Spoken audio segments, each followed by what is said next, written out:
Good afternoon. Most of you probably know who I am. This afternoon, I just came home from church. And I've been wanting to do this. I mentioned it in, I think, my last video. I was going to do this. It's basically a overview of the whole Bible. The Bible consists of 66 books. Let me get my coffee here. 66 books in the Protestant Bible. But in other versions, and I think of one that I actually have here, it's it's not the Holman, it's the New Revised Standard Version. There's a student Bible. I have it in my room. But that also has what's known as the apocryphal books, and that adds to the Protestant Bible, and most Catholics use the extra books.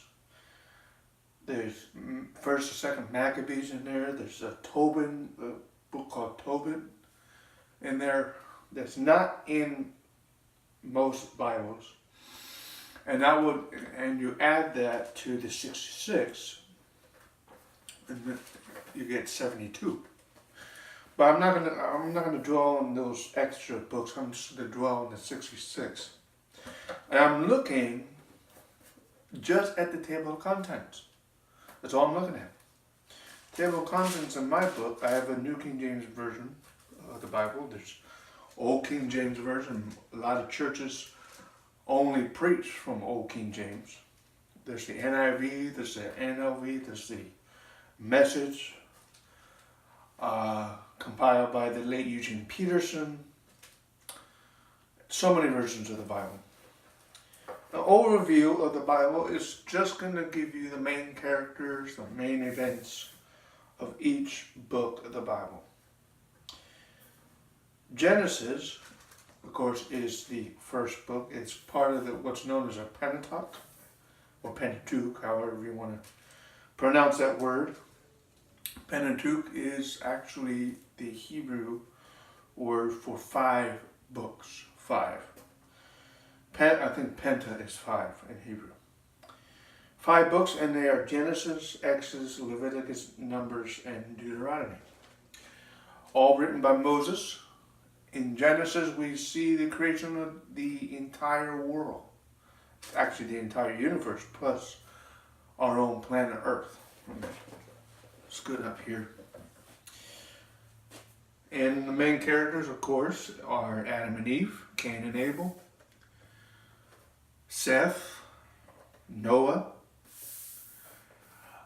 Abraham, Isaac, and Jacob, who are considered the fathers of the Jewish faith, the great-grandfather, grandfather, and father of our Jewish faith.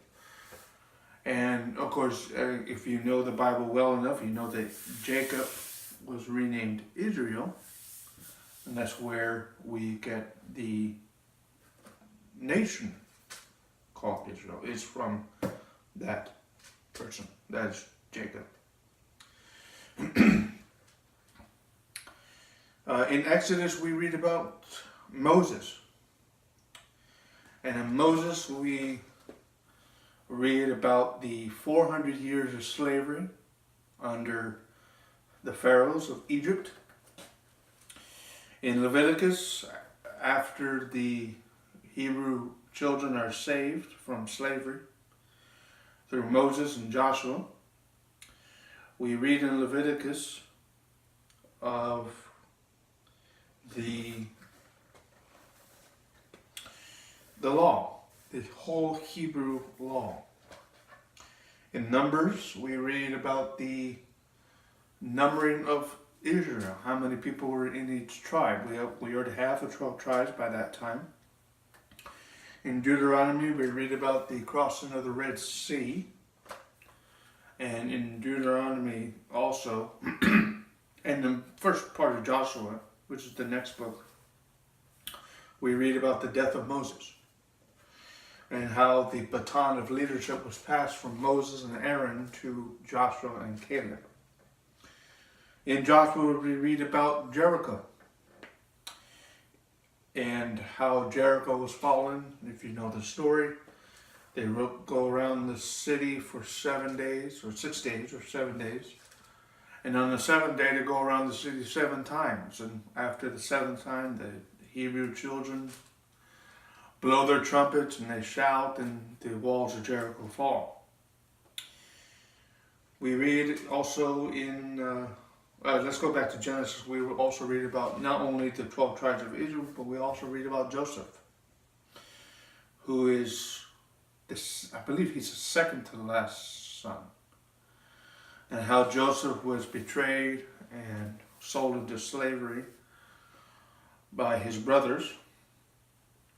And Joseph was the favorite son of Isaac. I think it was Joseph. Isaac had a brother named Ishmael. And Ishmael is known as the father, I believe it's Ishmael, who's known as the father of the Arab people. Possibly also the father, not the father of Islam necessarily, but he is the father of the Arab people. And Esau is the father of the Edomites, which were a land that is no more, unfortunately. But let's move on. Deuteronomy, as I mentioned, we witnessed the crossing of the Red Sea, the passing the baton of leadership from Moses and Aaron. Aaron was the first high priest of Israel, to Joshua and Caleb. They go into the promised land after 40 years of wandering, because 2 people decided, actually, most of the children complained about the giants in Canaan and all that. So, Canaan. But they go through, or probably Jericho first, but also probably Israel. They complain about the giants, and God judged them by wandering in the wilderness for 40 years. After Joshua dies, we read about the judges. And one of those judges is Samson, the strongest man in Earth's history. We also read about Gideon, is another judge, who fights against the people, their enemies. I believe it's the Philistines. I stand to be corrected on that. And also, there's a woman judge. I believe her name is Deborah. We read about that also in Judges. In Ruth, we read about one of the first women, I believe the first woman, well, Rahab also. Rahab is a harlot who was saved during the destruction of Jericho. Rahab and Ruth are one of the first, I think there's 4 ladies mentioned in the genealogy of Jesus, all the way down to the book of Matthew. Ruth and Boaz have children, and through that line we have the kings. And I believe David is one of those kings. 1 Samuel and 2 Samuel, Samuel was a prophet, one of the most well-known prophets besides Nathan, another prophet during the time of David and Solomon. Samuel was a prophet, and he was instrumental in the time of the first king of Israel, who is Saul. In Samuel and 1 Kings and Chronicles, but mostly Samuel, we read about Saul, David, and Solomon. We read about Goliath of Gath, the giant, and David being a shepherd and saving his sheep from a bear, saving his sheep from a lion. We read about that. We also, and the Kings and the Chronicles are actually kind of repeating already given history, and that's okay. But there are, as I mentioned, there's the prophet Nathan is in there. Nathan came after Samuel, I believe. I'm not sure if there's another one. But Nathan is a prophet. And it was Nathan, I believe, who exposed the sin of David concerning Bathsheba. I believe that was Nathan.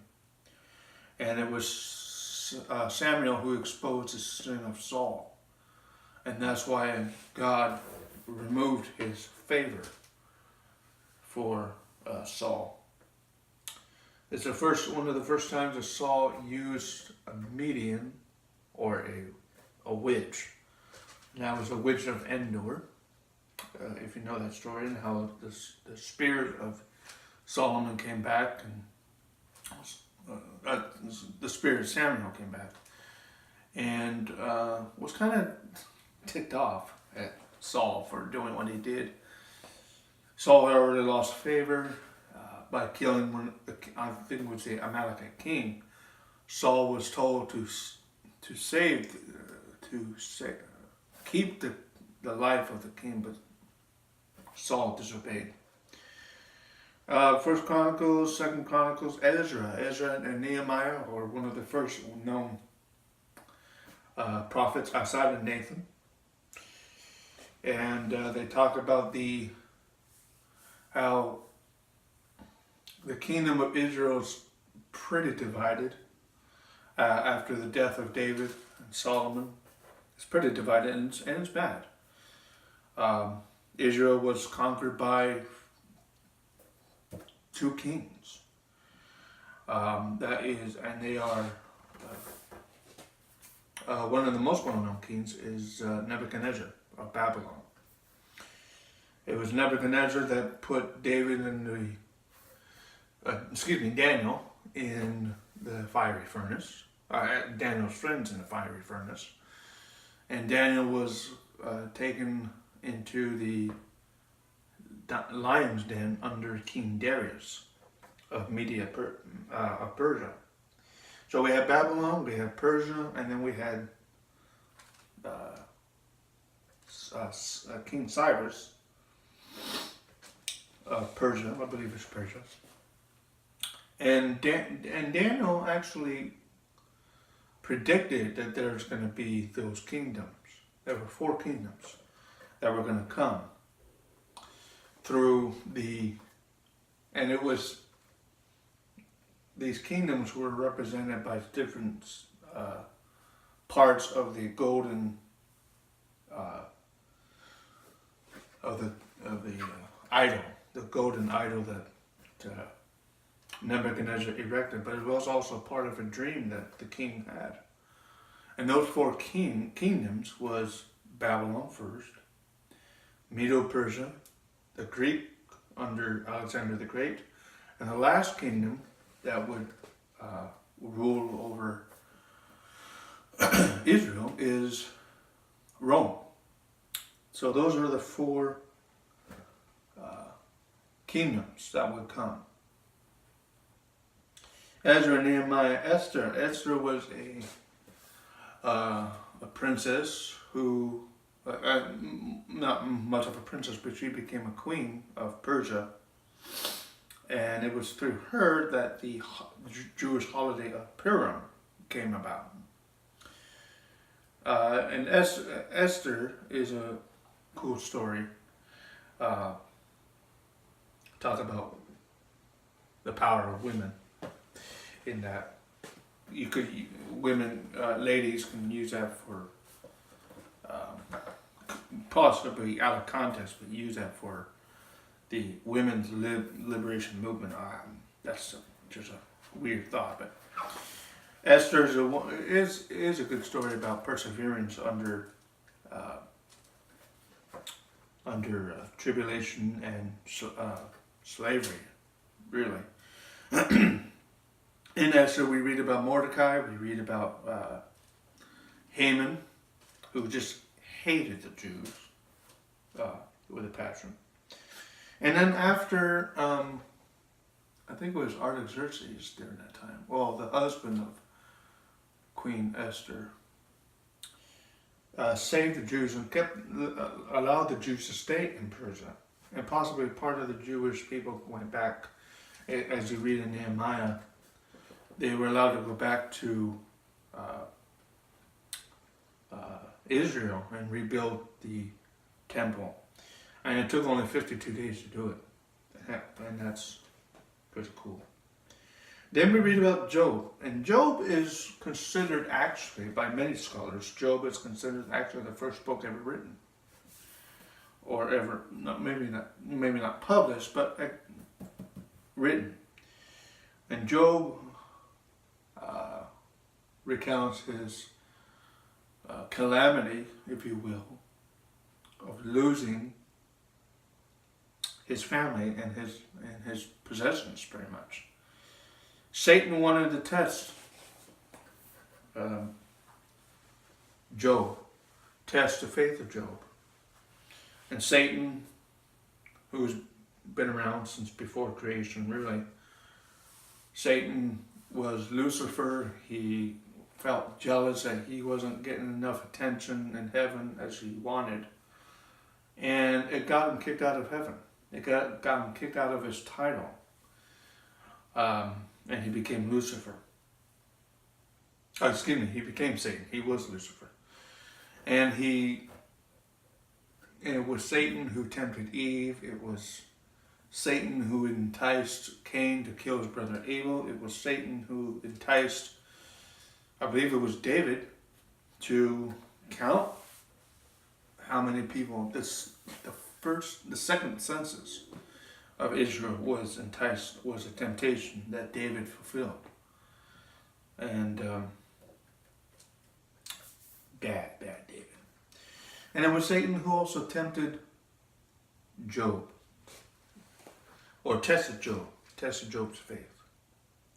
And Job persevered, and when the testing was done, Job got back twice or 3 times as much as he lost. And that's a wonderful thing. During David's reign as king, and even before his reign as king of Israel, David wrote many psalms. And there's 150 chapters in Psalms, with chapter 119 being the longest in our Bibles. Proverbs is written mainly by Solomon, and Ecclesiastes is also a book written by Solomon. Song of Solomon by Solomon. And then Solomon's generals divided the kingdom again. And throughout this time, prophets like Isaiah, Jeremiah, who also wrote Lamentations, Ezekiel, Daniel, Hosea, Joel, Amos, Obadiah, Jonah, and we'll talk about Jonah in a minute, Micah, Nahum, Habakkuk, Zephaniah, Haggai, Zechariah, and Malachi. All these prophets talk about the end. Most of these prophets talk about the end of the world, especially Daniel. Ezekiel and Daniel talk about the end of the world and how that's going to be ushered in through the tribulation. 7-year tribulation, and the 70 weeks of Daniel is talked about in Daniel. Ezekiel talks about the returning of Israel to their promised land. And many scholars and Bible prophecy people will tell you that that was fulfilled in 1948. My church does not fully agree with that, but that's okay. I'm not going to get into that now. But Joel, Amos, Obadiah, Jonah, let's talk about Jonah for a minute. Jonah was a man who was called to Nineveh, a very wicked city, told to preach there. But Jonah said, nah, I know about Nineveh. I'm not going to go. So Jonah went on a boat and went to Tarshish, wherever Tarshish is now. And it took Jonah to be overthrown.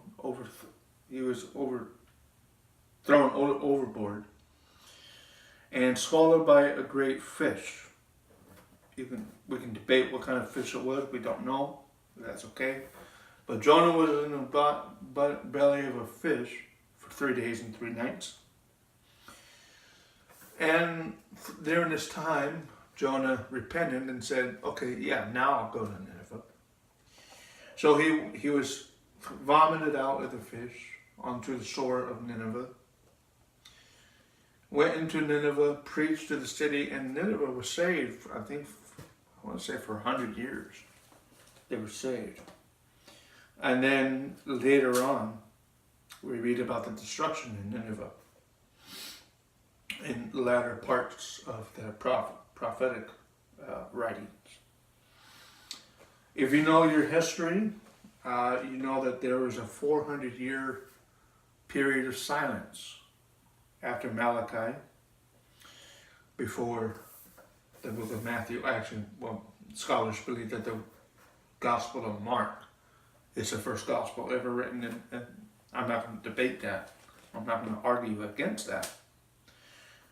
But we do have 4 gospels written for 4 different audiences. And there are many scholars that say that there was a certain themes in the Gospels, a theme for each Gospel. Matthew, Mark, Luke, and John talks about the life, birth, life, death, and resurrection of Jesus Christ.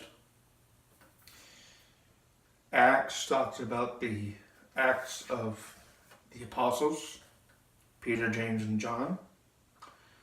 Acts 9 talks about the salvation story, the conversion story of the Apostle Paul, who hated the Christians at first. A Jew to the truest form, in the truest form of the word. He had orders to go to Syria, Damascus, Syria, to bring the Christians from Syria back to Jerusalem in chains. And while on the road, Jesus, the resurrected Jesus, got Saul's attention. This is another Saul, Saul of Tarsus. And Jesus got his attention, and through that time, for the next couple of days, Saul was saved. He was baptized by Ananias.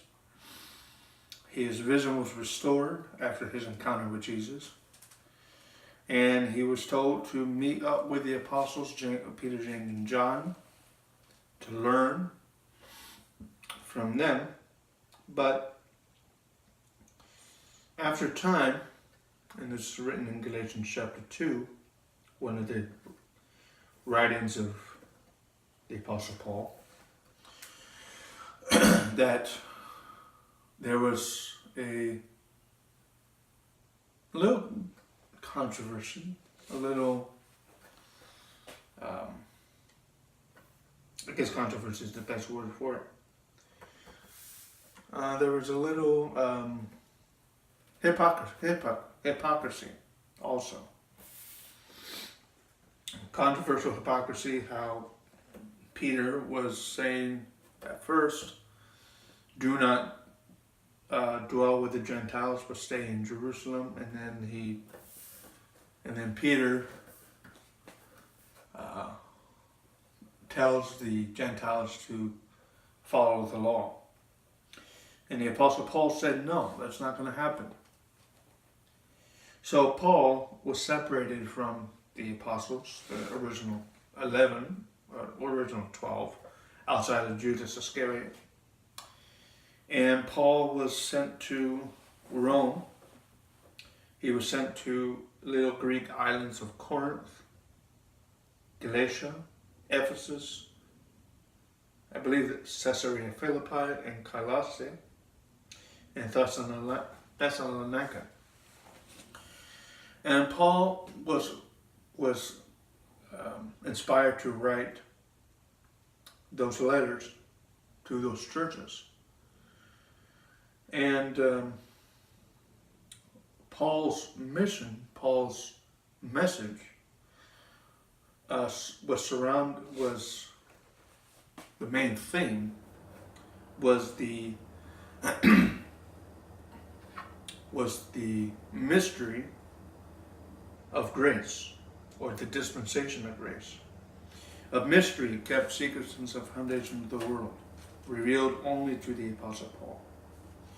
The Gospels, Matthew, Mark, Luke, and John, have John preaching and Jesus preaching what's known as the gospel of the kingdom.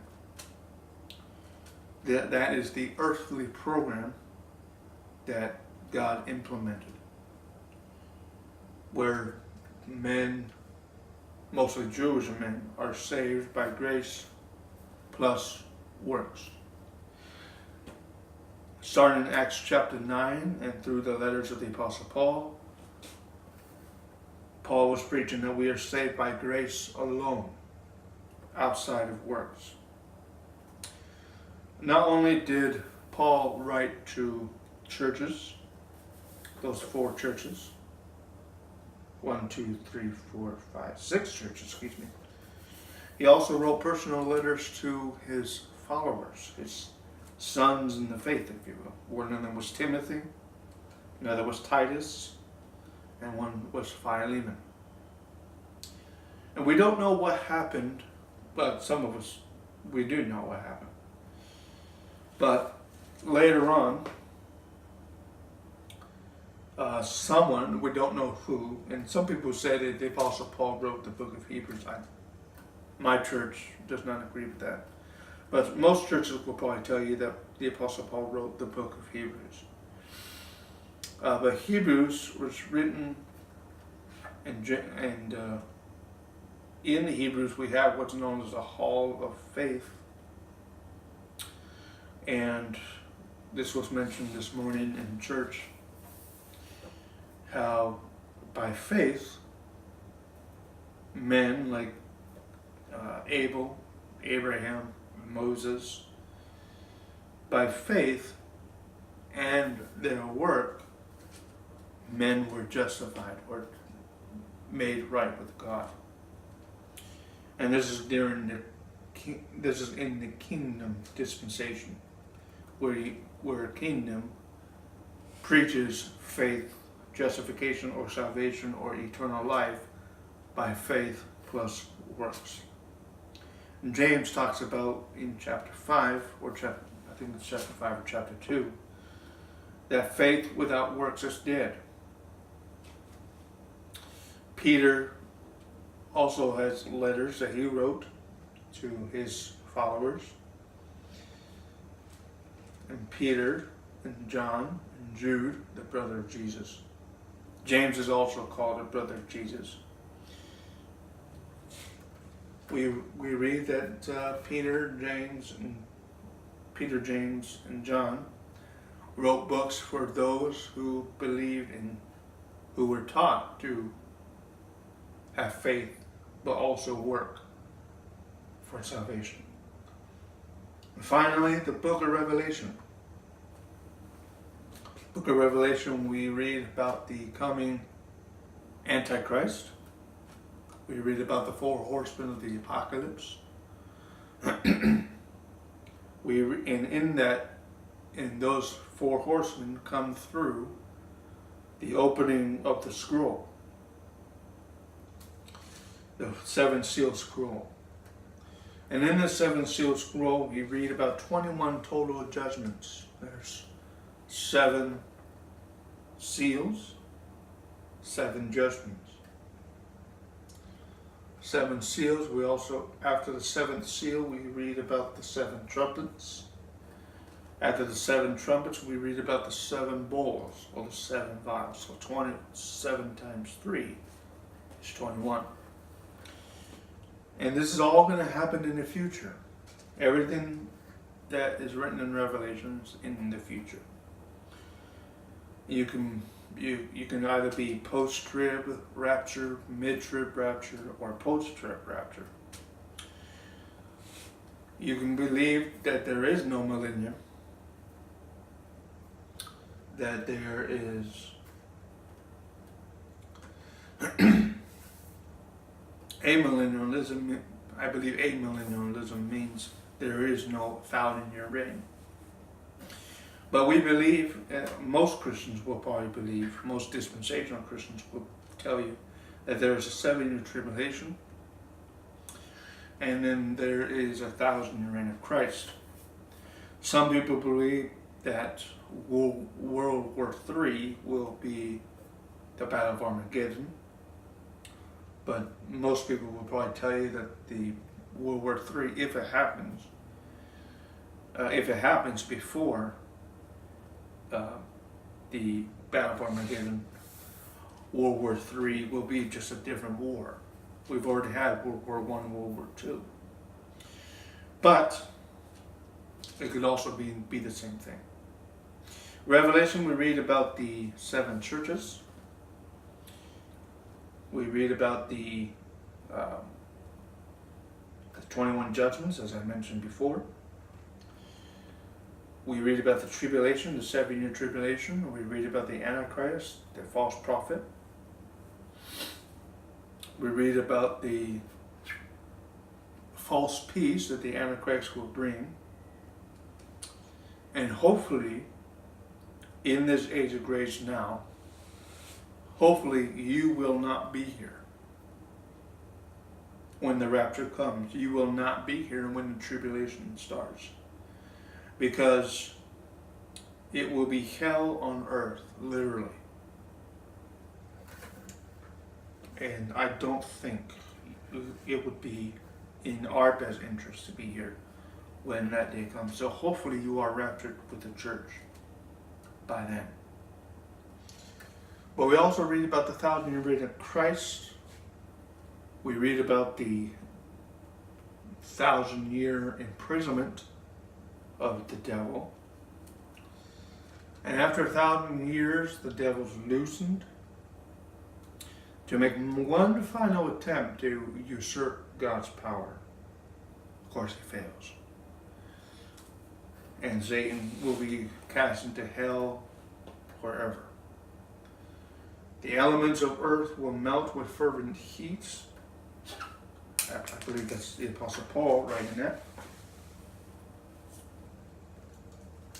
What that means is that this planet Earth now will not be totally destroyed, but it will be renewed back to its original design.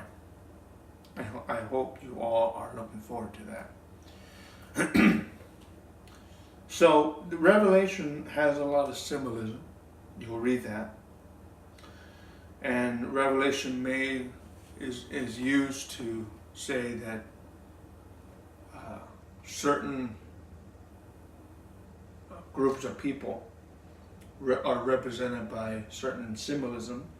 For example, the harlot or Babylon is represented today, according to many scholars, as the Roman Catholic Church. The Vatican is used to answer the question, what is the city of 1,000 hills? You probably have heard that expression. Many people believe that is the Vatican itself. I personally disagree with that. But it's interesting that these 66 books are inspired by God, written for edification, for correction, rebuking the falsehoods that we read about, rebuking the gospels, the different gospels, other than what Paul preached. So this is just an overview of the entire Bible. And I'm just looking at the contents. Genesis to Malachi, which is the Old Testament. Matthew through Revelation, which is the New Testament. So hopefully this overview finds you interested in reading the Bible. And if you come to faith for the first time, many preachers will tell you to start in the Gospel of John. And I'm not going to dispute that. But if you really want to learn about what truth we cling to today, not only would I suggest, not only do other people suggest you start in the Gospel of John, but I would personally suggest you start in the Gospel in the Gospel of Grace. And you can read about the Gospel of Grace in Romans, the Corinthian letter, the Galatian letter, the Ephesus letter, the Philippian letter, and the Colossae letter, and the Thessalonica letters, all written by the Apostle Paul, all under the dispensation of grace. So let me ask you this, and you can answer in the comments below after this video is published. Are you saved by grace alone, or are you saved by grace, are you saved by faith alone, by grace alone, or are you saved by faith plus works? You can answer that question in the comments below.